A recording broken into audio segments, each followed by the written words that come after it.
साथी उमेश जी दोहान से भी मेरा आग्रह है।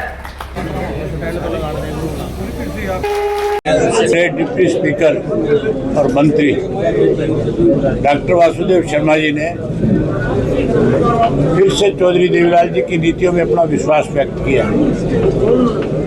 और ब्राह्मण समाज की तरफ से आज हमें मंत्रियों का उच्चारण करके इंडियन नेशनल लोकदल पार्टी को आशीर्वाद दिया।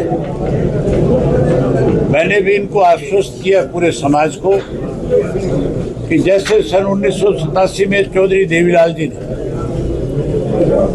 राजनीतिक तौर पे ब्राह्मण समाज को जो एक सम्मान देने का काम किया था, हम उनकी नीतियों को आगे बढ़ाएंगे और उसी तरीके से ब्राह्मण समाज को जो है पार्टी में पूरा मान और सम्मान दिया जाएगा। बहुत जल्दी और बहुत सारे साथी इंडियन नेशनल लोकदल पार्टी में चौधरी देवीलाल जी की नीतियों में अपना विश्वास व्यक्त करेंगे। जब समय आएगा हम आपको उसके लिए निमंत्रण भी देंगे और आपसे चर्चा भी करेंगे, आपको बताएंगे। आज जो शुरुआत चौधरी संपत सिंह जी ने करी, जो लोग ये कहते थे कि इंडियन नेशनल लोकदल पार्टी तो खत्म होगी, जो हमें बी टीम के रूप में कहीं बदनाम करते थे, आज वही लोग ले लड़ी करते हैं कि आप किसी भी तरीके से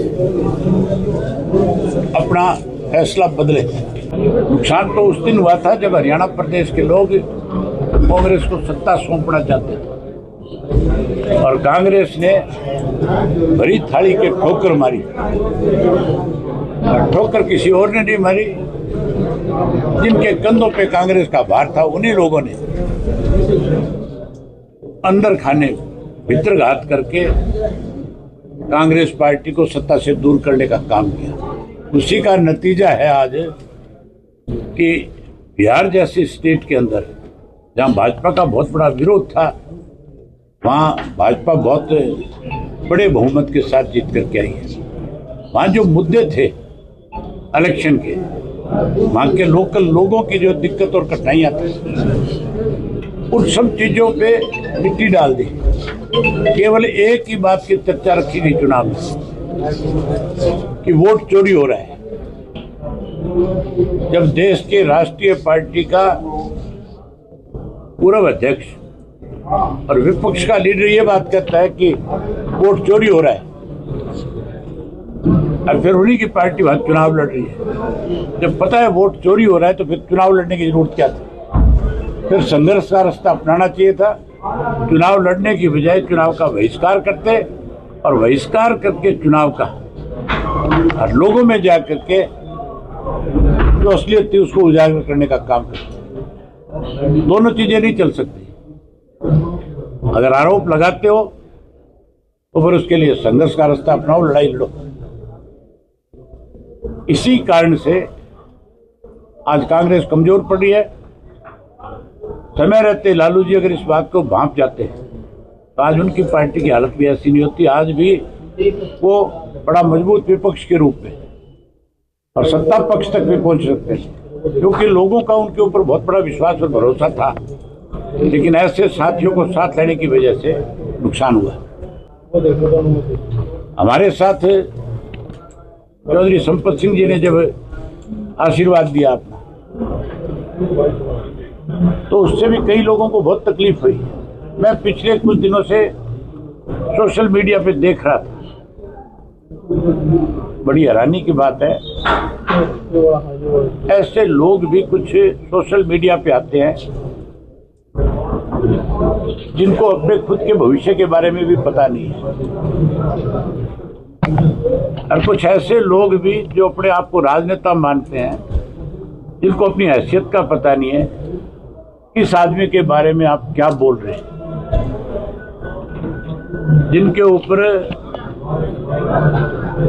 पूरी जिंदगी इस राजनेता पे किसी किस्म का कोई छोटा मोटा दाग ना लगा, आप उसके ऊपर इस तरह की छोटी टिप्पणी अगर करते हो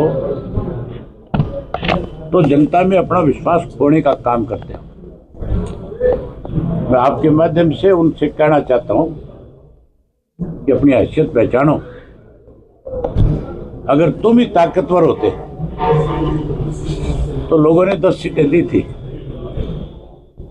10 को 20 पे ले जाते, 30 पे ले जाते, माइनस नहीं हो जाते।